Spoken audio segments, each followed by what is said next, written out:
Was the signature really necessary to highlight this particularity? No. For, just as the pseudonym of Josette conceals the graceful personality it pretends to cover, so too feminina, to use a neologism coined by today's psychologists, the author's femininity betrays itself on each page. I could say on each sentence, in light strokes and fresh hues, that the most delicate brushman barely manages to attain. Comtesse Dino Lopa Josette Dandurand, Madame Josephine, produced by Reynold Levesque, and La Bibliothèque Nationale du Québec Christmas Tales by Josette, with a foreword by Louis Fretty Chet. Forward here is our little Canadian library that enriches itself today with a new volume, and, which is quite unusual in our country, this volume is signed by a woman's name. Tender caresses, subtle hints, colloques scattered with childish inconsistencies, small soft words like kisses will reveal the woman, the young and loving woman whose hand is a touch of tenderness, her arm and pillow, her voice a love song, especially for babies. Reading these delicate talus, for they are simple tales, stories, if you preferone, is irresistibly drawn to certain details, captured in life, subtle nuances observed closely, vague outlines that hint at a delightful profile. And one secretly admits that only a woman's finger could have sketched with such apparent unconsciousness. They whisper to you memories that we listen to with hearts softened, and sometimes even with a trembling tear at the corner of the eye.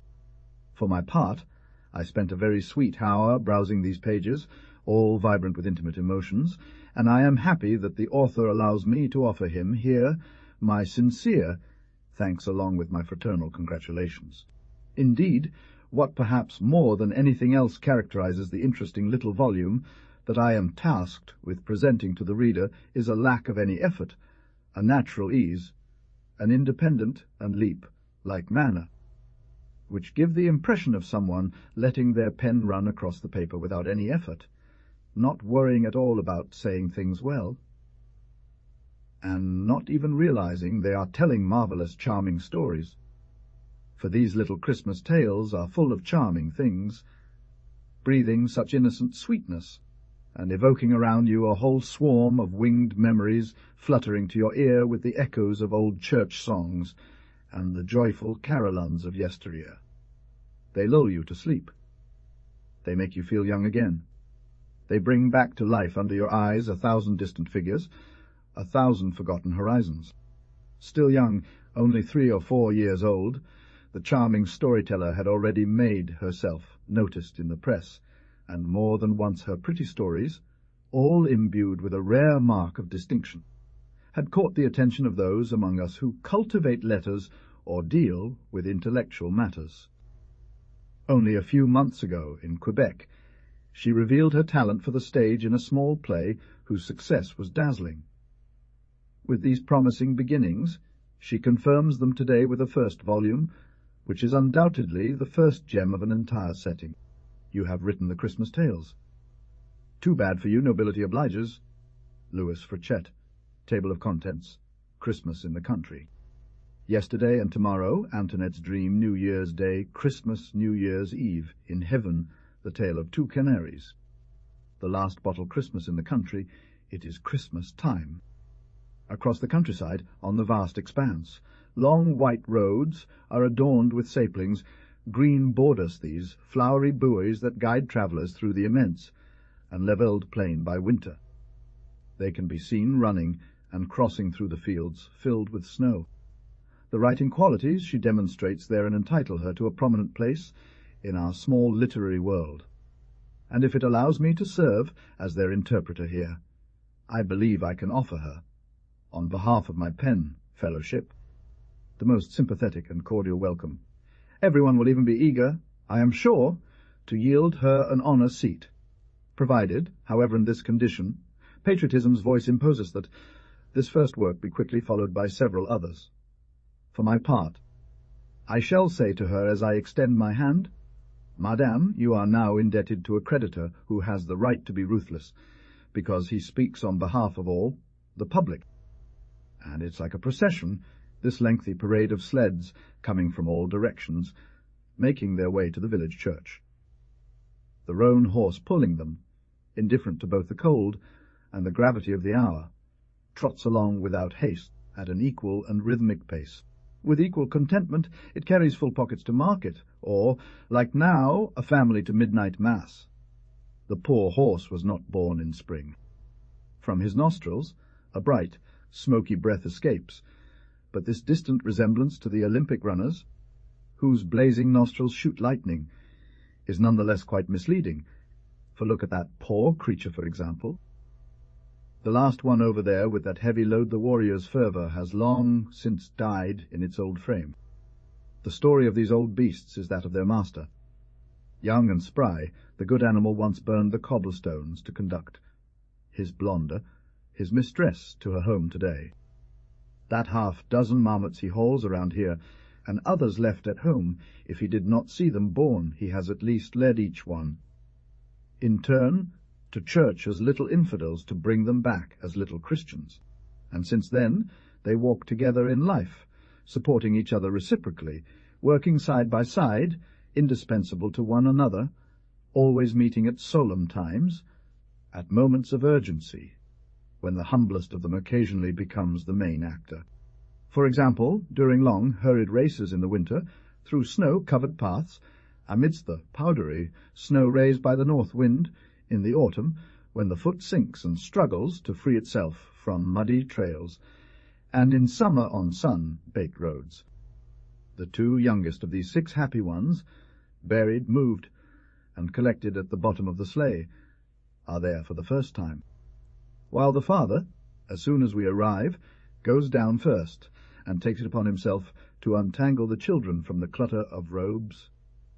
The oldest jumps out to throw the best and warmest skin on the smoking animal, and while they tie him up, the children, lined up on the church porch, huddled, rigid like mannequins in their bulky, homespun clothing, watch and whisper to themselves, "Poor Bidou, he won't be able to see."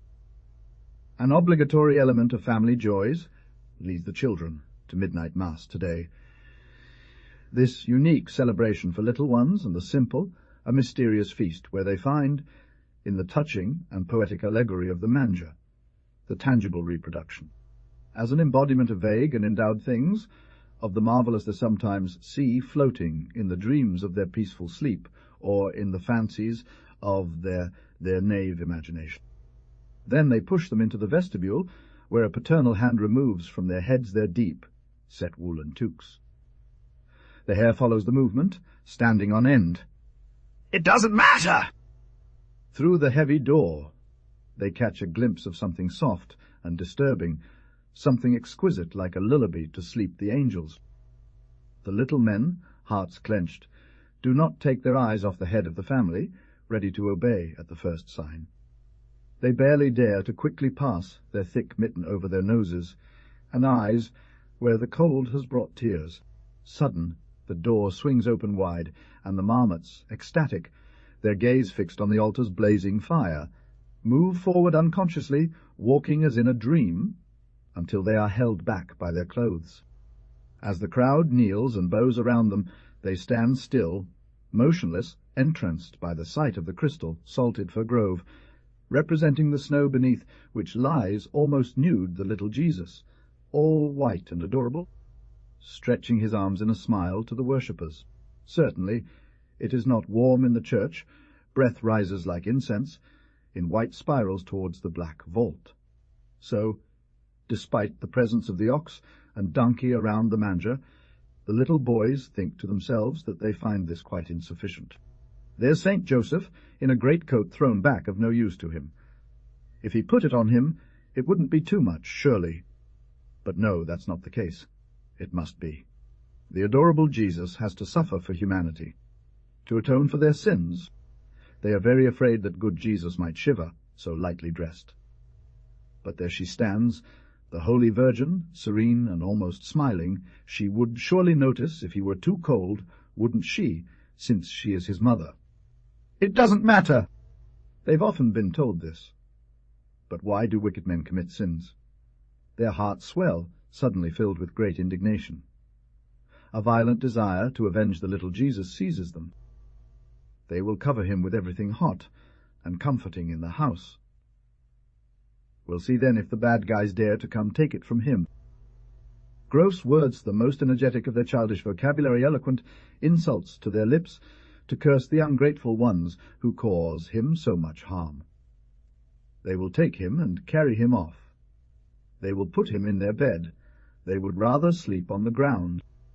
The fir cave fills with shadows, and in the middle of an ugly commotion they are dragged outside where the freezing wind blows into their faces.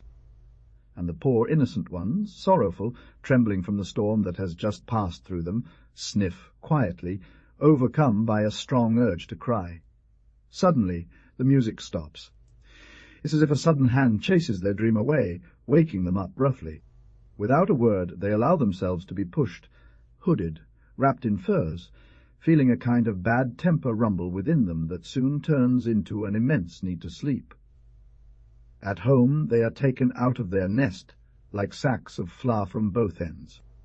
And tomorrow will be the overflow of impressions, the rushings, the uncountable questions, the adorable story finally of new souls opening for the first time to the perception of life's things. They undress them, lay them down without their knowledge, without their even participating in that famous revelry whose enticing preparations they had seen, and which was to crown so deliciously the party in their hopes of yesterday. Their agitated nerves rest in a leaden sleep from the shock they endured. And surely under what purer and warmer radiation than that of the divine crib, to what more beautiful dawn could this fresh blossoming occur? Merry Christmas forever for the cute and the innocent. Yesterday and tomorrow a New Year's tale for the world at large. I had, as is my custom, hung up a sock from my longest and most beautiful pair on my particular nail. On one side of our large nursery wall, for many days of the year, 6 nails reserved for ancient and solemn use remained aligned. They are still there, though the nursery has lost its name and purpose. These innocent nails, which once made my heart beat with unbounded joy, without limit or mixture, now stop me in my dreamy and philosophizing thoughts. They persist like good memories occasionally catching the flickering edge of a belt, the lace of a sleeve that brushes them, as if to mend some of the olden interest. How morbid and philosophical one becomes as they age. Here and there we see books, portraits, various articles, all speaking the language of a bygone age.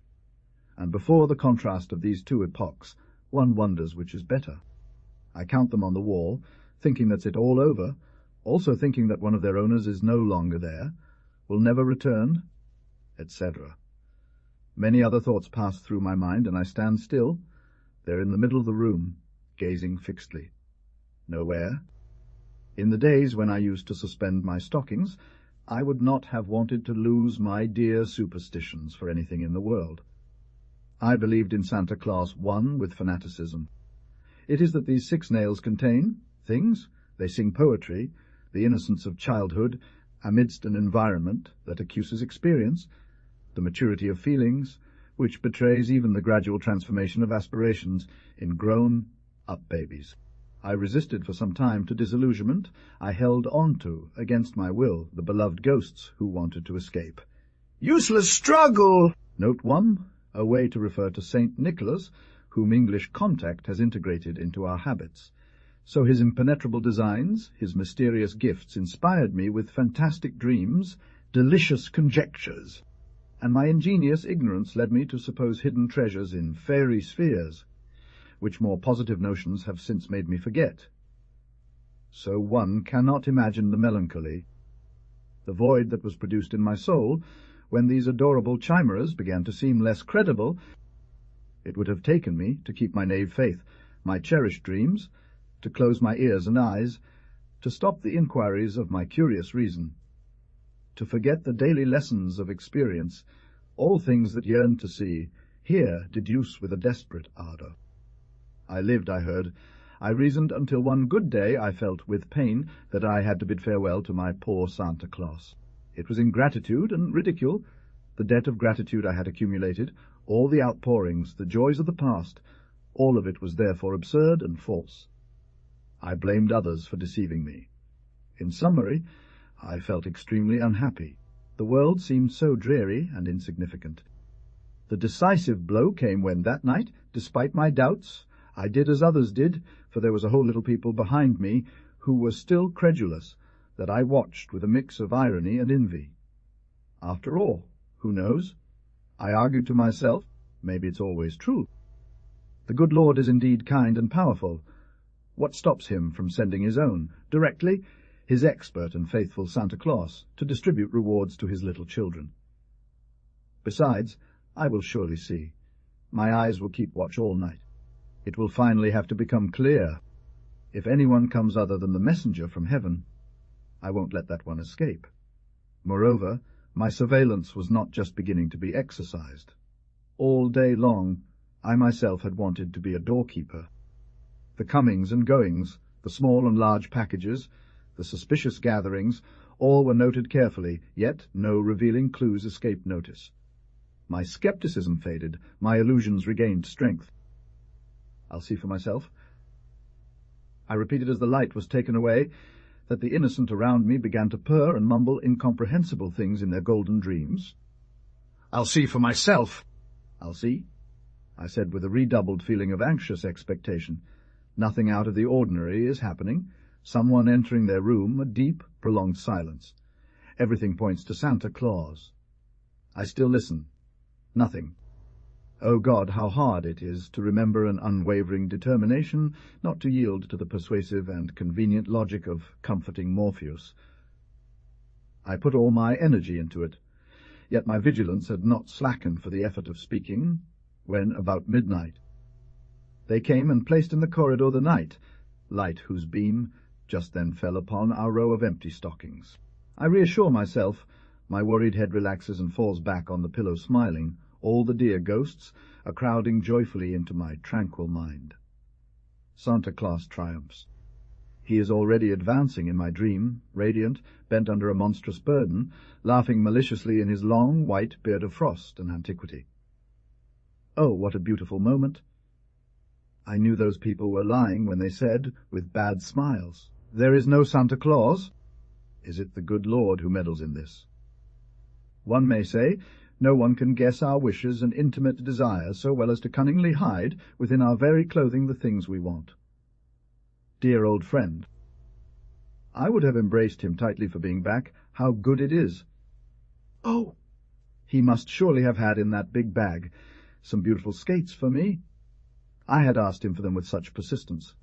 Did I sleep long when a sudden noise woke me up? It was over forever with my wonderful dreams. They had faded away with the aforementioned shadow. I don't know. It was a metallic sound that roused me. Before I could gather my thoughts and realize what was happening, I saw the shadow of the paternal nose quickly touch the wall. At the same time, I heard the padding of a slipper retreating in haste. Life has since taught me many cruel lessons, without exhausting my fund of poetic illusions, as one amasses such in these mad years of childhood. There was nothing to console me from the disappointing reality but the skates I found at dawn, lying beneath my particular nail, whose hasty fall so painfully enlightened me on the prosaic nature of things here below.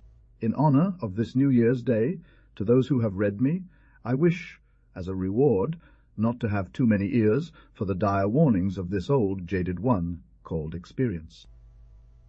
They may choose not to believe in Santa Claus, but at least let them find followers among their little children in recognition of the great joys we have all owed him. Antoinette's dream to my niece. 4 times I have seen, hanging from the trees, the renewed baskets of white and pink flowers that little Jesus hangs there in May. 4 times as well, since my birth, the white carpet of winter has spread over the bare and ugly earth to hide it from our sad eyes.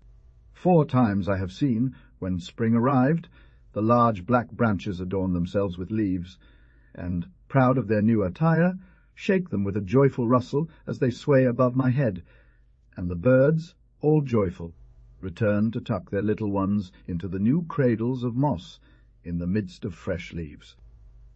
I am eager to share with you what concerns me, but I wanted to tell you this first, in order to give you an idea of my age. The calculation is not difficult, and if you are a little observant, you have guessed that I turned 4 last July. It was New Year's Eve. It was up to Mom to take me into town to get a haircut. The sick little brother had prevented her from taking care of it earlier. The detail may seem trivial, but it is very important. The rest of my story will prove it. At 2 o'clock I was dressed, but in a rather strange way, don't you think? I ask people my age, that mothers have a warm tenderness. That's how I call it, because their concern and fear of the cold make them wrap us up, so tightly that we could die from excess to avoid the other. I laugh a lot when, just before leaving, I noticed in the mirror a real ball of wool.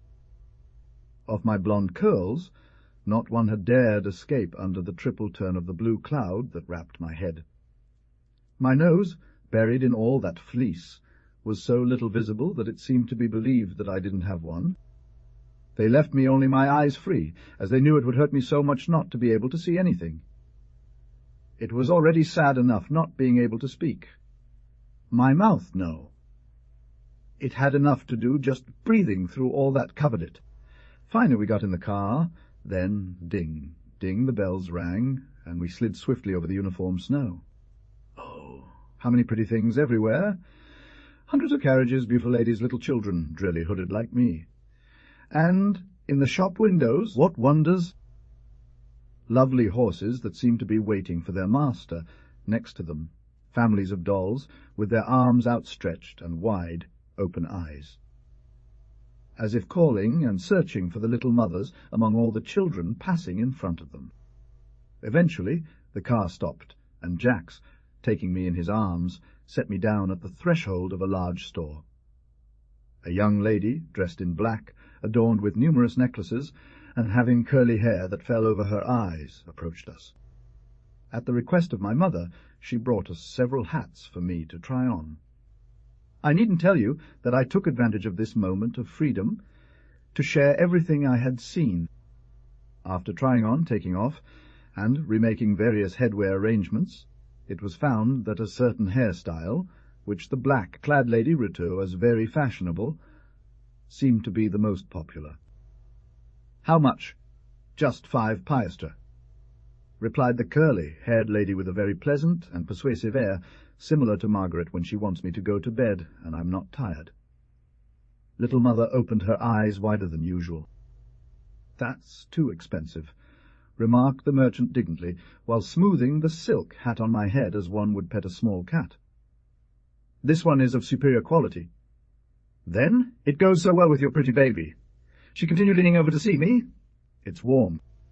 It fully covers the ears." She said much more as she turned and twisted the very fashionable cap.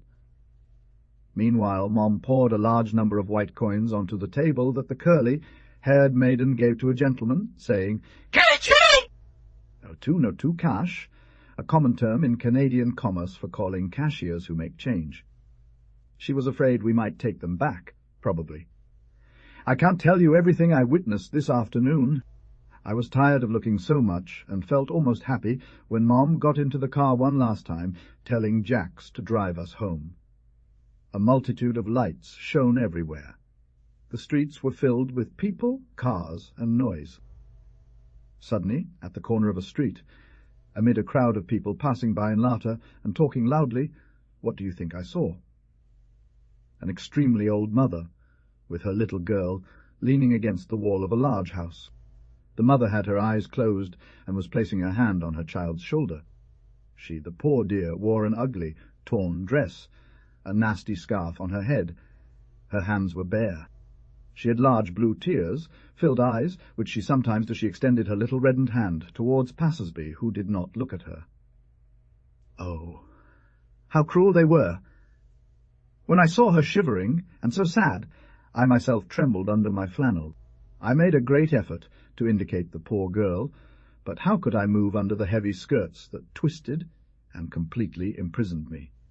I tried to cry out, but the noise of the street drowned my voice.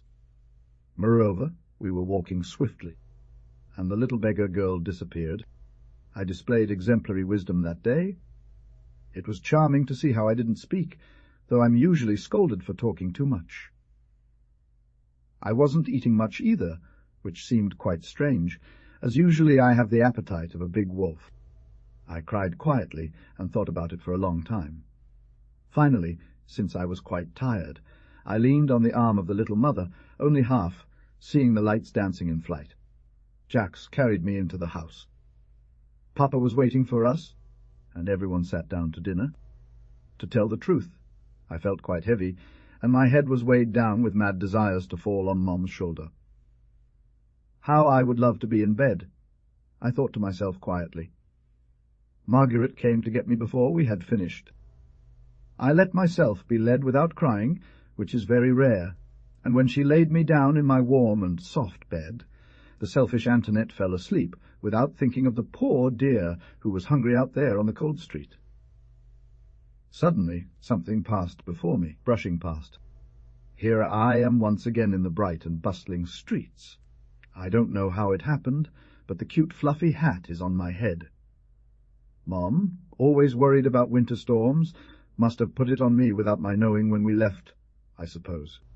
It's someone mysterious, dressed in a long, white, fluffy tunic.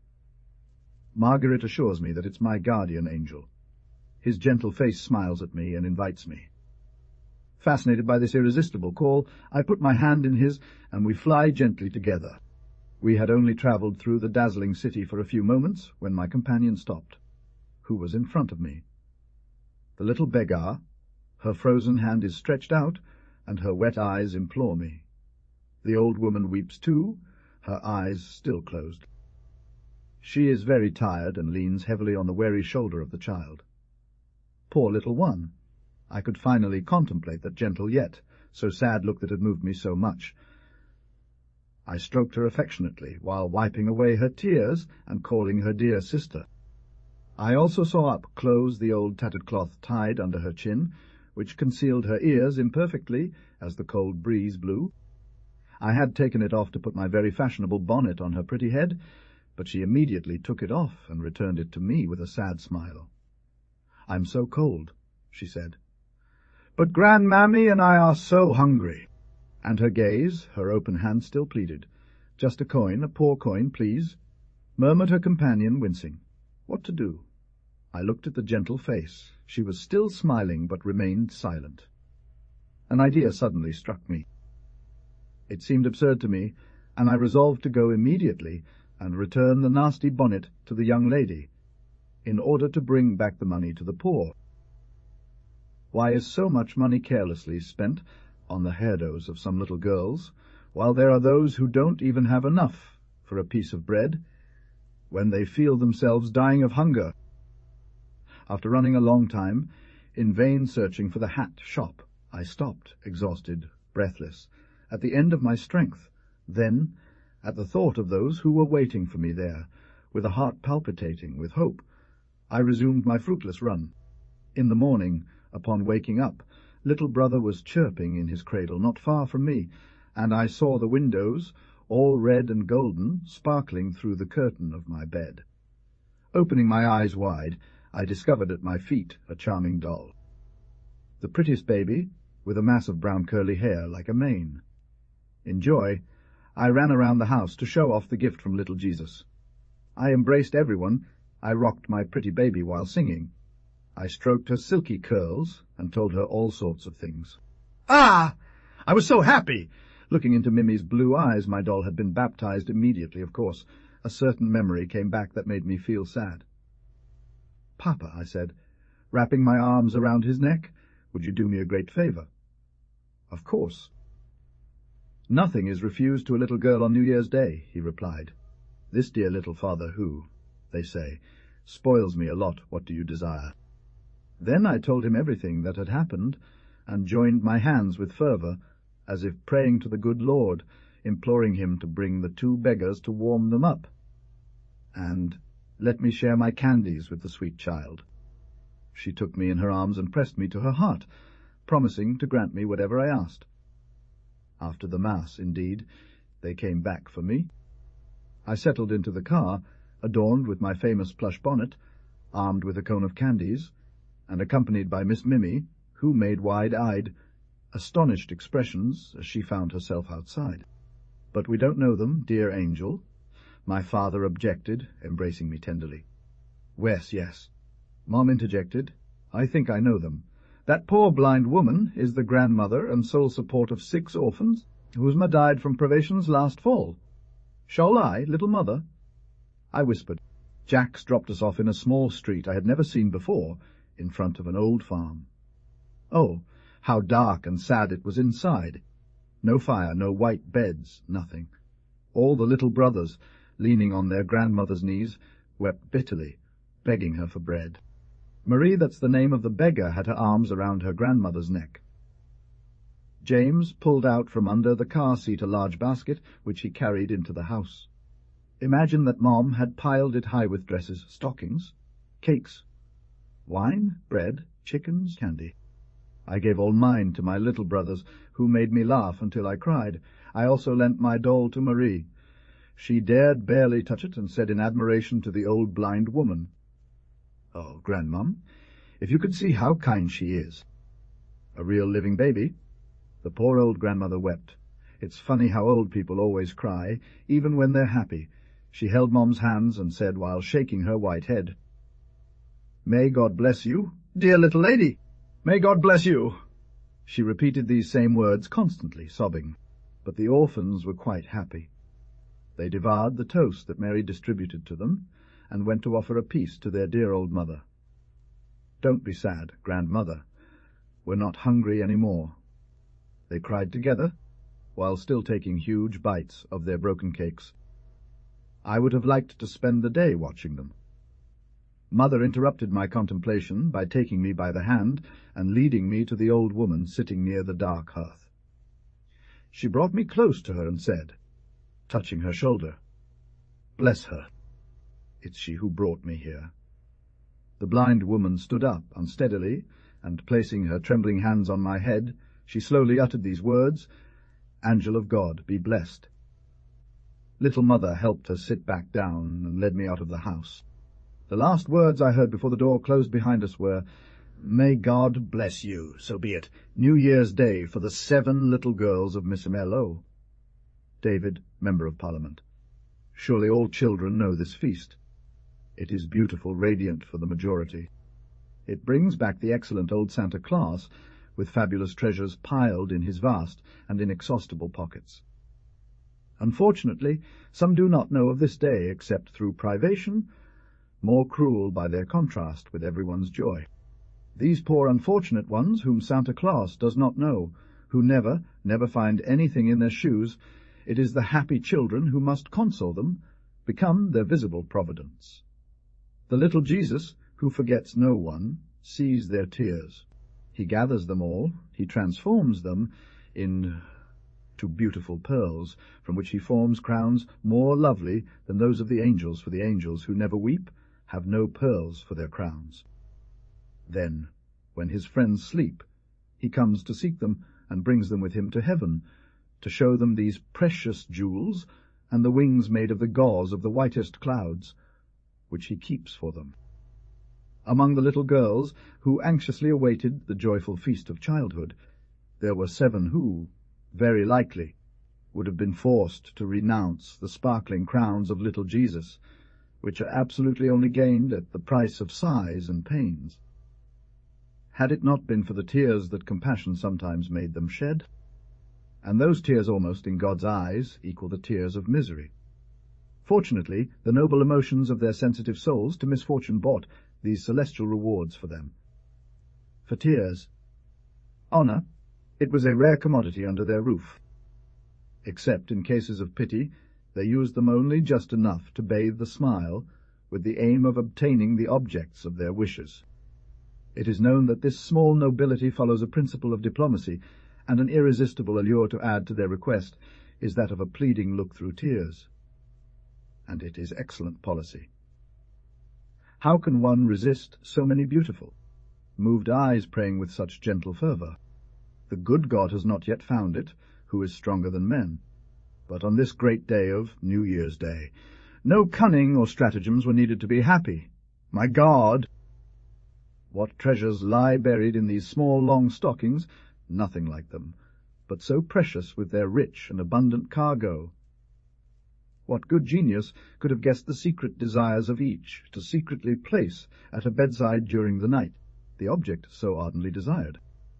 There was only a good Jesus to fulfill such wildly ambitious dreams, to pour out so generously so many wonders into their little hands. The pretty little girls loved, I swear to you, this dear benefactor, this generous friend of wise and good children like them, and the allure of all the wondrous things spread out before them disappeared abruptly. They also loved with all their hearts their parents. So suddenly a thought came to them that nearly compromised the extreme happiness they were enjoying. Why didn't the dear papa or beautiful Mammon also receive presents from heaven? Their little hearts swelled at this reflection.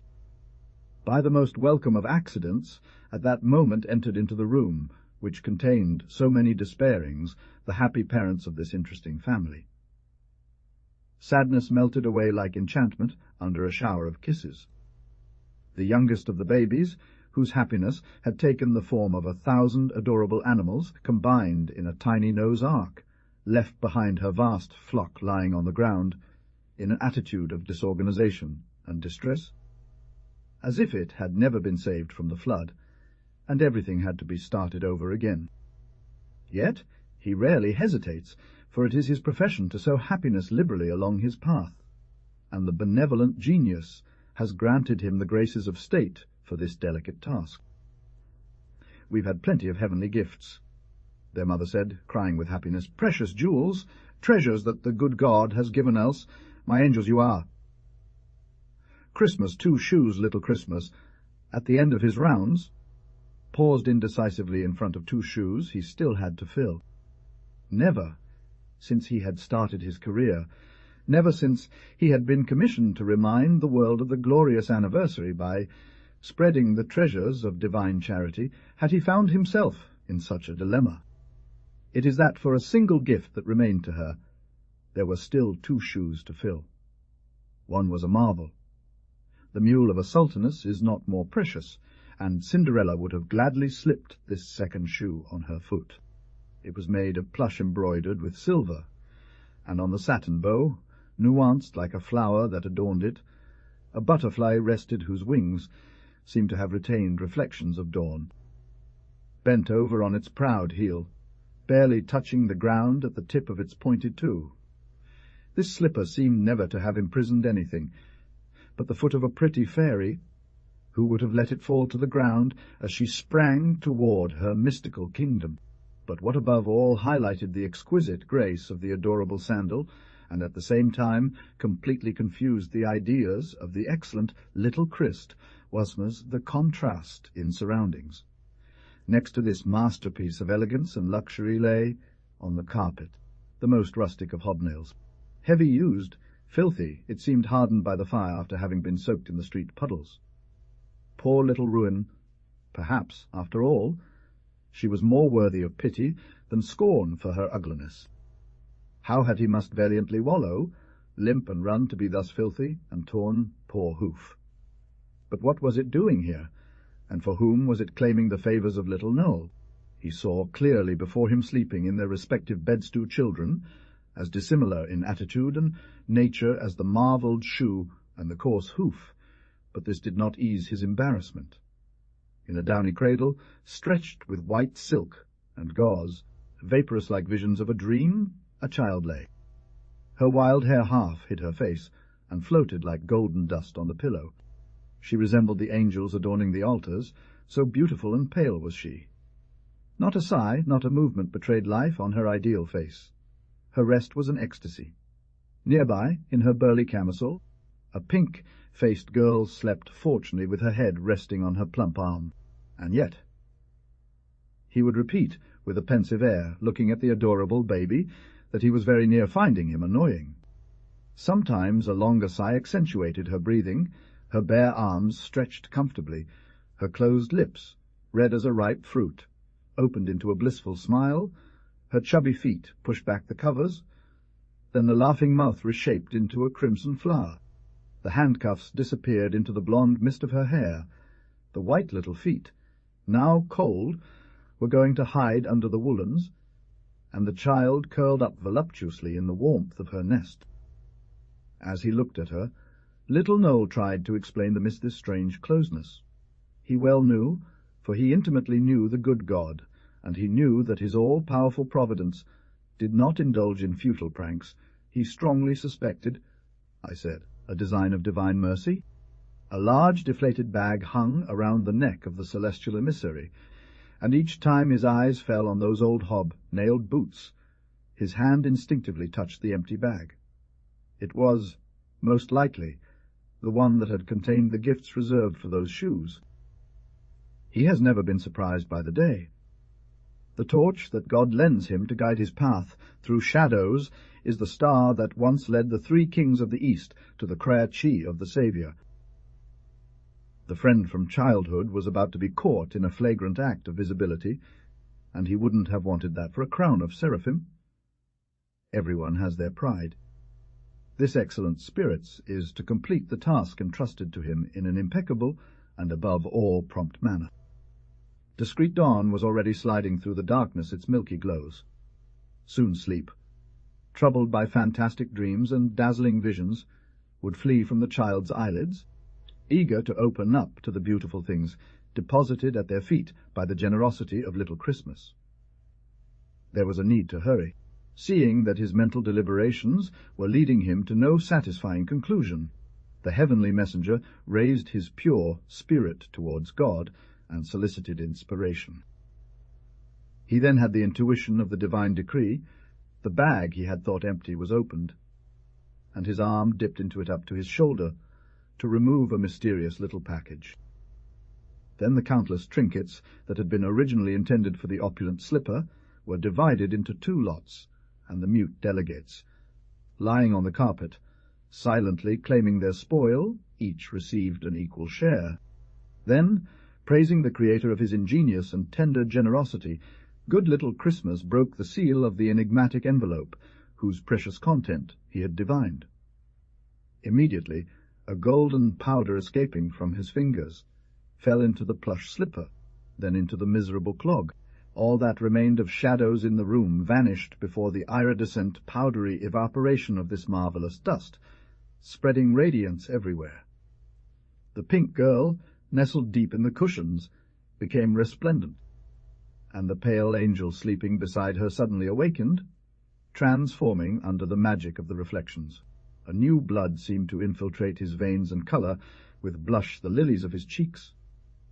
Life bloomed anew in that frail creature. Little Christmas had flown away without a sound. 2 childlike voices burst together like a delightful bird song, filling the vast palace with unknown echoes. At the same time a mother, wild with joy, rushed forward, holding her revived child in her arms, and cried out passionately as she pressed him fiercely to her heart, "My prayer is answered! Blessed be you, Lord!" He who gives to the poor lends to God, says as a touching teaching.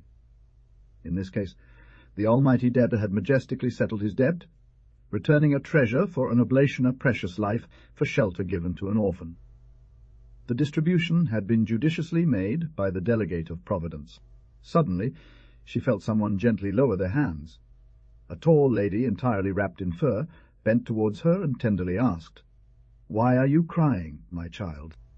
Both shoes, without distinction of elegance or deformity, were loaded with candy and toys. All this was wonder and novelty for the knave owner of the ugly shoe. The night before, amidst the hustle of a bustling street, a group of pursued had separated her from her mother. Running to join them and darting in every direction, the poor little thing got lost. Weary and despondent, she stopped and burst into tears within her shawl, quietly murmuring the call that she had repeated with heart-wrenching screams. "Mum! Mum!" She sobbed like a plea, as her tiny heart broke. This kind and sorrowful woman had taken her into a magnificent car, and brought her to a dazzling palace, where the poor girl was pampered and coddled to such an extent that the memory of her misery became less acute.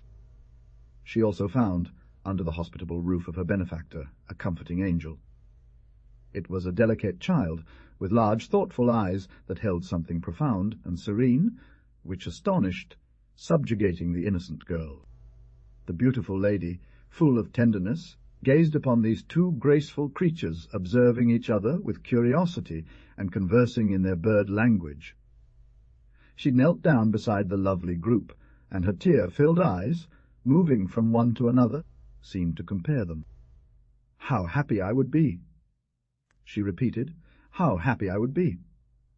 taking her daughter's angelic head in her hands and kissing it tenderly. "Pray with me to the good God that he may make you resemble this dear little one," she said.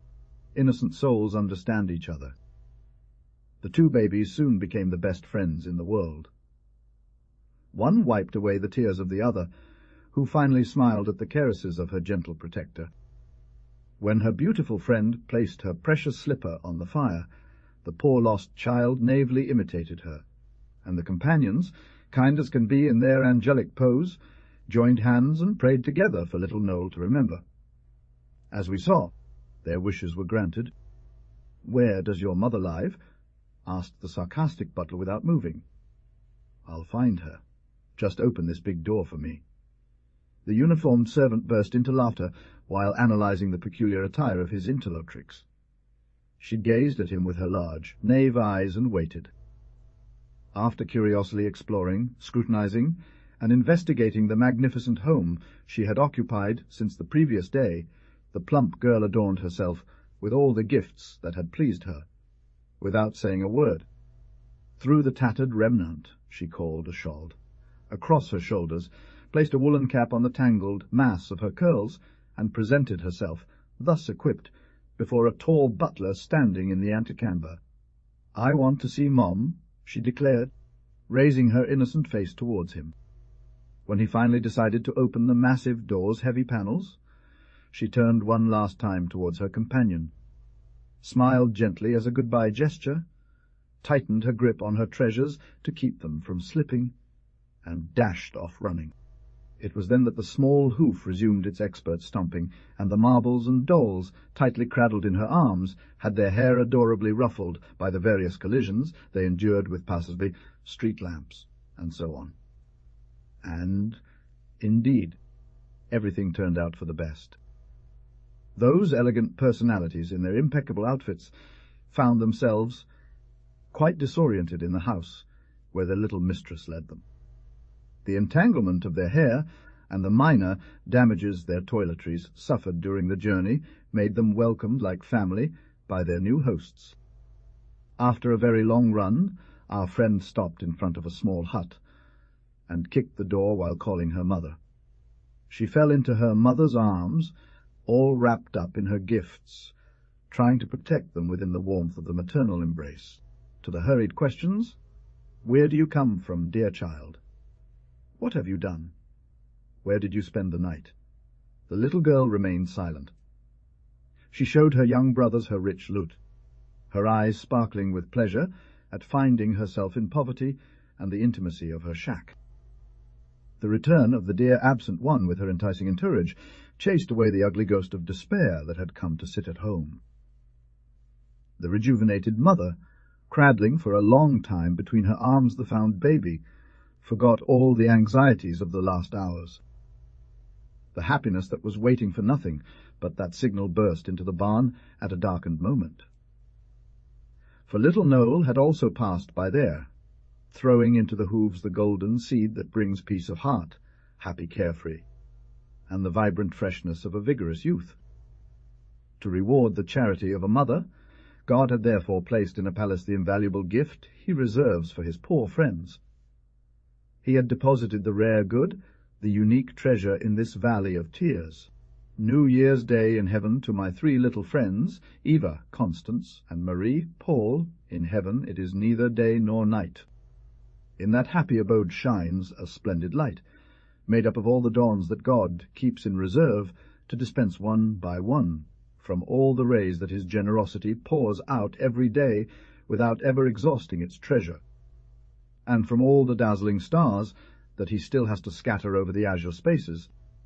In truth, all this would be well insufficient to illuminate the immensity of the celestial kingdom, if the omnipotence of the Creator did not light it with divine and suave reflection before which the sun pales. How beautiful is paradise! So beautiful, so very beautiful, that men dare not try to describe it. Yet at certain moments it seems heaven resounds with unfamiliar harmonies, and even appears to radiate more magnificent clarities. On Christmas Day, for example, there is a grand gala, they say. I will tell you what happened to me through the clouds of the intoxicating echoes of these festivities. The golden lyres of the seraphs still vibrated with the accents of the beautiful Christmas concert. Even the oldest elected officials, much like good old servants who never linger when completing a duty, rose from their long adoration at the feet of the child Jesus, whose special feast day it was, contemplating returning to their respective posts. The victor over Satan maintained the formidable bearing befitting a warrior hero. St. Peter returned to his concierge lodge with an alert pace. We know that in heaven old age is not a burden. St. Asile, who had particularly excelled through impulses of ecstatic inspiration, placed her harp back into its rich case. The mischievous little angels resumed their games, chasing each other while flapping their white wings until they reached the beautiful Virgin who smiled at their play, and under the watchful eye of the great master of the angelic legions, St. Michael. He did not frighten the little soldiers of his army, however. With his great spear precisely, the one that served him in his famous battle, with Lucifer some of them took refuge in the folds of his wings to escape their mischievous attacks from their brothers and his children. They were you, all the good girls who deserved presents. My dear friends, I would not want to be obliged to list all the amazing things contained in the gift shop managed by our old friend. He would say to other blessed ones, I must think of my children over there. Do you know who this handsome old man called himself? And do you suspect a little what he might have been? This venerable person was none other than the famous Santa Claus. It would take me much more time than it did him to pour them all into his enormous bags. You know the wonderful caresses that the fairies of old made spring from modest pumpkins, and the magical toilet they gave to their goddaughters. There were even elect ones who had been austere penitents on earth, and who playfully examined his delightful trinkets. You've seen in the story of Cinderella what kind of adorable jewelry these mystical ladies covered their protégées with. Well, all of that was nothing compared to the rich baggage of Santa Claus. Think about it. There was enough to delight an entire universe of little children. When the messenger of divine benevolence crossed the sky, bent under the weight of his treasures, on his way to take leave of the sovereign master and gather his instructions, the boisterous company of angels would stop to watch him pass. Saint Jerome, for example, and other saints who always lived in the desert and had never seen toys, were literally astounded by all these masterpieces of parental liberality from the good God. Is there enough for everyone? Asked little Jesus. Will all my children be happy? Santa Claus believed so. He has so much ground to cover in one night. The celestial delegation returned to paradise before the morn. Coloured morning sails were unfurled in the sky. Upon arrival, the group prostrated themselves before the divine majesty. He set off with a troop of angels. These angels are to serve him on his charitable tour.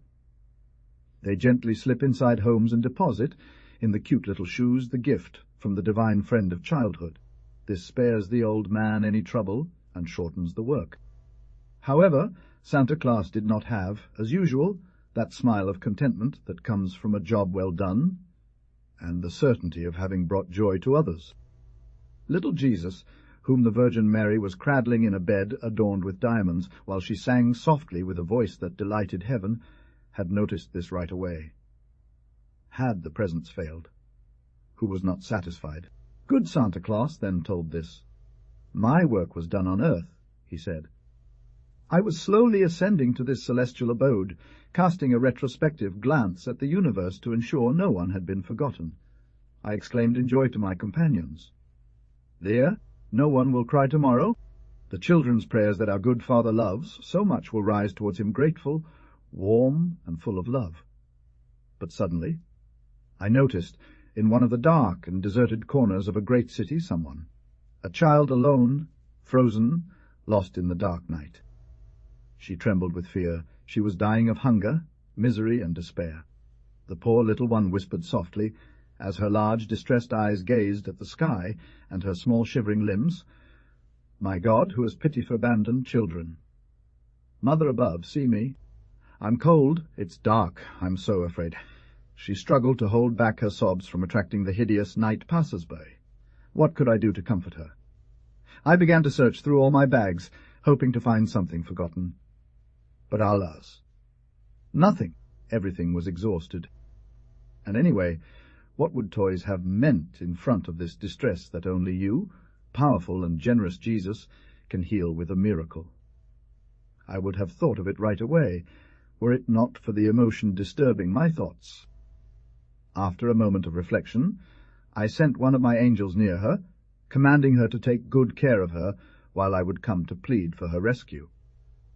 The Eternal Father, who from his radiant throne had heard all, said, "I have seen the tears of this child. I have heard her cry of pain and her confident prayer. Here is what happened while Santa Claus spoke." On a sign from the All-Powerful, an angel immediately came to prostrate himself to receive his orders. This prince of the heavenly court was the fairest of the seraphims, a ray of the sovereign goodness of God, that of his mercy shone upon him. On his forehead gleamed an incomparable diadem, on which was engraved in letters formed of the gold of the stars the beautiful great word Elance. "Go," said the generous and tender God, "go break the bonds that keep this dear martyr's soul on earth." At this command, the obedient messenger rose and departed. He objected not that it was dark there, nor that he did not know the spot where the poor creature lay. The earth scholar said, "What an amazing meteor!" But the angel of God, who supported the little dying one, whispered in his ear, "Courage! Here is deliverance!" Providence provides and watches over all. Such was his thought. He spread out his great wings, smoother and whiter than those of swans, and descended through the blue, dark layers of space, skimming worlds without stopping, leaving behind him in the shadows of the firmament a long trail of light. When the messenger of infinite mercy arrived in the great dark and silent city, a beacon shone forth in the sky, casting a soft glow like the caressing rays of the moon, and showed him on the hard and frozen ground the beautiful child kneeling, imploring, her hands raised in a mute prayer. He took her soul and ascended with it to paradise. There she received the beautiful crown of the chosen and the glorious palm of martyrdom. There she forgot all her sufferings at the feet of God, beside the tender Virgin and her mother, whom she met up with up above. She immediately became friends with the little angels who, to enjoy her innocent delight, showed her all the splendors of heaven. When she went to kiss the feet of little Jesus, the divine child asked her with a gentle smile, "Do you regret your New Year's Day on earth, my dear friend?" Tears of happiness and gratitude answered for her. The next day passers-by found a cold and rigid little body on the cobblestone. "Poor, poor child," they murmured in their pity. But she, amidst the happiness and ecstasy of heaven, also said, "Poor, poor mortals." The story of two swallows, a short fable. The sun had smiled through the bare branches with a smile full of promises. The buds had pierced the hard bark, the corollas opened fresh and cheerful, and the trees, chatting with the breeze, swayed their verdant domes over the roaring springs. At the top of a great oak, an entire family of swallows saluted, one morning, the dawn of their first day. The birds returned in swarms to celebrate the birth of the green leaves, and that of the daisies, their little field friends. Soft nests balanced at the joints of the branches. Already their hosts were cooing quietly their hopes for the new brood. Does the future not prepare itself for them more gently than a nest, more vermeil than a twilight reflection in a clear stream? The young sparrows have grown. They have reached the ordinary size of birds of their species. But one of them especially is a marvel, the pride of the family, the glory of the nest. And it's a continuous murmur, a concert of joyful little cries. How happy they are to be alive. Little birds for today, they have this harmonious and sunny present and the future. The future, when the golden feathers grow, when the speckled wings unfurl with youth's vigour, the sleeping stream beneath the vast branches of the giant tree, the sunbeam glinting on the damp leaf by the nest's edge, the azure corner peeking through the curtain of foliage, this floating greenery lulling them with soothing murmurs, all these delightful novelties revealing themselves to their astonished eyes, keeps the curious heads of these newborn beings away from the nest. The purple horizon, the dazzling source leaping down the mountain's side, the white flakes in the blue sky, all have shimmering tones and seductive calls, luring and promising to the newly hatched. When his vibrant and modulated voice awakens the morning echoes, more than one young sparrow feels her bird's heart palpitate, and joins an excited note to his brilliant trills. But he, indifferent to his honours and prestige, only formed in his proud head adventurous plans for escape and travel. One day as strong as he was beautiful leaped in a single bound from the top of the great tree to the peak of the distant mountain. The winged beings, less meticulous than humans, recognize without formality and accept without election the sovereign that God seems to designate in him, whom he endows with greater charms. Those of the old oak had dedicated a cult of admiration and homage to their magnificent companion. Then, with intrepid courage, he perched on a dead branch hanging in the middle of the furious cascade. From there he sent his triumphant song skyward. His frightened parents had tried to follow him, but sadly they returned to the oak, watching from afar with hearts heavy with a foreboding sense. With such swift flight, the daring child had returned. The entire tribe waited anxiously for him. Humans who heard it believed that the accords of a mysterious music, escaping from celestial spheres, had reached their privileged ear. The amazed echoes repeated it with enthusiasm. All the old oak trembled, and a concert of praises rose like a vibrant and prolonged rocket. These joyful accents revived the whole populace. Each, under the leaf that sheltered him, fell into peaceful sleep, dreaming of sweet things. Alone, the beautiful Serene had understood the hidden word of goodbye beneath the brilliant song. Sadly, her small velvety head sank under the maternal wings down. Instead of returning to the paternal nest, where his gentle sisters called out to him in all their clamour, the young hero, as if to pay homage to his first laurels, went straight to his neighbour, the most beautiful lark in the world, shook her sparkling wings dampened with diamond, like droplets from the spring, and sang the sweetest, most delightful, and most enchanting melody that God had taught to his creatures. Who will say how many stars were lit up in the firmament, how many sighs the breeze drew through the trembling leaves before rest closed her eyelid? Nature sang its morning hymn in its own way, and the old oak was silenced but filled with consternation, restlessness, and fear. The next day every festival has a follow. Up the first glimmers of dawn had touched the tip of the ancient tree. The king of the day, saying goodbye to other peoples, appeared, rising majestically from his flame's bath. The beautiful idolater, listening only to her love, flew after the dear unfaithful. 3 long days of searching and suffering had stretched out for the unfortunate traveller. The hurricane had blown, the storm had raged. The idol, the beloved nightingale, the beautiful charmer of the woods had flown away, leaving anxiety at home, grief to the neighbouring bereaved. She, drawing desperate energy from her heart's anguish, spread her frail and timid wings wide and disappeared. On the morning of the 4th day, the trees, bent by the tempest, straightened their dripping pennants. The sun returned to dry the tears of nature, which smiled through its tears upon seeing its radiant spouse.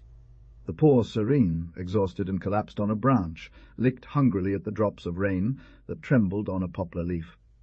Suddenly, she straightened up and leaped. She heard, "Yes, it could only be him." A small, weak cry, barely perceptible, But why did her heart stop at this voice? Why does it beat now to break? She waited anxiously, her neck stretched, her gaze intense, full of anxiety and hope. The cry repeated itself, soft, heart-breaking, prolonged. Quick as lightning, the serene crossed the space separating her from her beloved happiness. He was there, she found him! But the hope, momentarily revived, would forever go out. Alas! The king of the old oak is wounded. His broken wing palpitates with pain. Multiplying care for the beloved sick, she flies like a torrent, bringing back in her beak 3 fresh drops to pour over the wound. A scorching fever agitates and consumes him. He suffers. He dies. Ah! Despite his inability to perish, since devotion and love endure still for him in a female heart, the lovely Serene becomes a sister of charity. She gently puts the broken limb back into its normal position, smoothing its velvety wing feathers around the injury, and pours refreshing water into the damaged throat of the dear one. She dances and plays on the lawn in an intricate way, going and coming, forgetting herself, exhausting herself to revive her loves. In the end, heroism was rewarded. On the most beautiful and radiant morning, the 1,000 times, happy couple returned to the land. The groom was so radiant that no one noticed he limped a little. There was a complete wedding under the old oak. From base to tip, it echoed with joyful songs all day long. The beautiful Seren remained king. The following year, when he handed over the sceptre to his heir, he gave him this wise advice. By the way, what do you think he told him? To always stay in the natal nest, prudently sheltered under the maternal wing. "Oh, no!" And that was all she remembered from this grave syllogism. "My son," he said, "when the nest's moss and your mother's tenderness are no longer enough for your troubled heart's aspirations, go, my child, into the storm, gather a precious wound. Then heaven will send you a blessed messenger who will make you live twice. My son, such a treasure is well worth a broken wing." The last bottle they had told the baby. "It's over now. You're too big. We must throw away this horrible thing to the cat." "To the cat," she repeated, captivated by memories of her favourite. Here is the translation of the provided text from French to English. This is what it was all about. The question had been raised in the family during curfew time, when the baby in a white camisole, with bare big feet, greeted everyone by extending his handcuffed arm and kissing it loudly. All heads were turned, fascinated by this chubby Jesus with blonde curls returning the kisses. But, "I beg you! It's so easy for him. We can't just do that suddenly." An objection was raised. But he interrupted. "You tell you, you're poisoning him. You're poisoning him." "But you don't yet know the subject of the dispute." The maid leaned forward, and in a hushed voice, "Should we give him that?" "Oh, of course." The mother suddenly frowned, overcome with cowardice before the magnitude of the sacrifice, then completely yielding. "Wes, for tonight." Then the father, without putting down his newspaper, but removing his cigar, spoke firmly. "Don't give him that horror!" That's what fathers always do. These stoic theorists, these brave ones behind the scenes, who command the maneuver with a voice of thunder and lock themselves away in their cabinet to not hear it executed. "Well, try," had said the mother with resignation, intimidated by so much firmness, and which the little monster holds dearer than anything else. So one is determined to put an end to it. Even this morning, like her father, proud to surprise her bird alarm clock, she embraced it in its warm nest, with clear, wide eyes full of morning joy, and kissed it fervently. The article in question, the object of paternal fury, is a small unformed thing of a greyish tint, blurred, unsettling, a piece of rubber, torn to shreds by sharp teeth. It is a remnant of the last baby bottle, as unrecognizable as a ball whose lead is melted and chewed, something, finally unappetizing, of a strange scent. It choked on the object for 5 minutes, very angry, cursing, to make radical reforms, cut deeply and short to create a splash. And all this time the poor, carefree victim of tomorrow, the adorable Rose, savoured the horrible suction. After the maid's departure, there was silence, newspaper and book had stood up. After a minute, however, the tyrant's voice rang out, but without that invincible accent from earlier. A very mixed voice, in which one could sense softening. Wouldn't you be better off going? No, it would be worse. Another silence, then suddenly the expected shock. Tears burst forth above. A tumult followed, a flight of sheets. Wait. The master said, "You'll spoil everything?" Obedience holds her back for a moment, but as the cries continue, she rushes down the stair. Mary, she shouts, "Give it to him! Give it to him!" She returns, calmness restored, still deeply moved and murmuring. The idea of taking it away from him like that, without preparation. Poor thing! From his side, the father, greatly moved, but wanting to play his part decently until the end, goes to look for a match, having let his cigar go out, and shrugs his shoulders as if to blame this defeat, in which he takes no part. So it was necessary to bring to the event all the care that important resolutions require. Since when, Mr. Papa, who has read the story, has progress emerged in this way spontaneously, without effort, from the field of bad habits and abuses? Quote me a reform that has sprouted, like a mushroom in a barren field, without being brought, guided, or prepared by a skilled and patient hand. Paris was not built in a day. These are the resources of maternal diplomacy, and the essence of her argument for delay. The baby is 2.5 years old, and its mother, reading into his young mind like an open apse, already sees an embryo of logic. So it is this budding common sense that she intends to harness to accomplish the proposed reform. One day the baby received a beautiful blue doll. The baby was delighted, mad with joy, and would not leave the doll, neither at table nor on walks or in the bath. It even needed the doll to sleep. But here's the problem. The new arrival is the declared enemy of pacifiers. What to do then? Throw away the pacifier. Throw it to the cat, says the little monkey. Indeed, the mother opens the window, and the baby itself launches its best friend into the yard.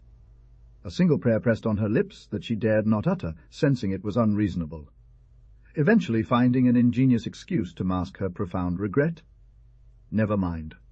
Gone! Once snuggled in her white bed with the precious blue doll. As bedtime neared, the poor little girl realized something was still missing, for she called out to her mother twice, who had rocked her for a long time that evening. Feeling deeply saddened by the innocence of this silent sacrifice, she asked for milk, and upon seeing the freshly emptied cup, she sighed. "Good night, Mom." He walked stealthily, as soon as he saw her return, taking careful steps as if the slightest breath could jeopardize the hoped for victory.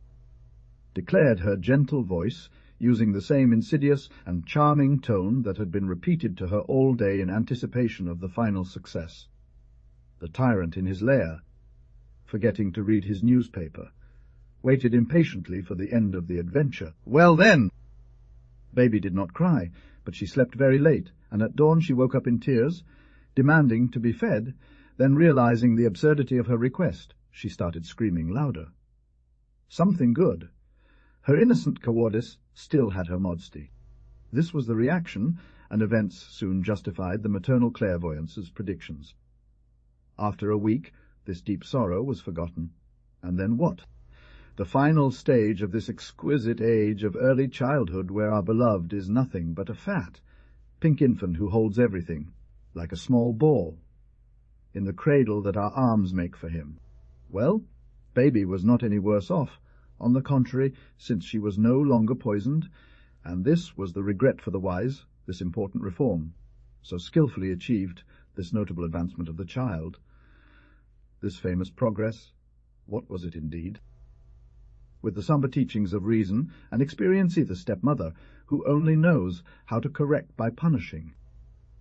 This is the beginning of that other time when one becomes conscious, when one understands, when one suffers. Is there truly anything to be proud of here? It's quite regrettable to deprive poor innocents of their pure joys. What does one replace them with? This is how fate avenges those who persist in trying to make you wise like them. Poor baby, dear little lamb that lets itself be sheared from its graceful and charming fancies, when you have grown tall legs and breaks in the fine pearl, row revealed by your smile. Then one will yearn for what you once were. One will mourn seeing you grow up so quickly, and leaving behind cherished memories of the time of bottle, feeding.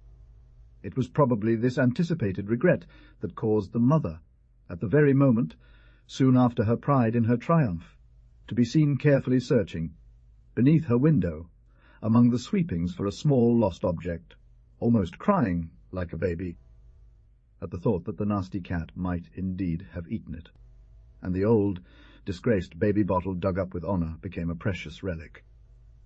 End of Project Gutenberg's Contes de Noël par Josette by Madame Dandurand,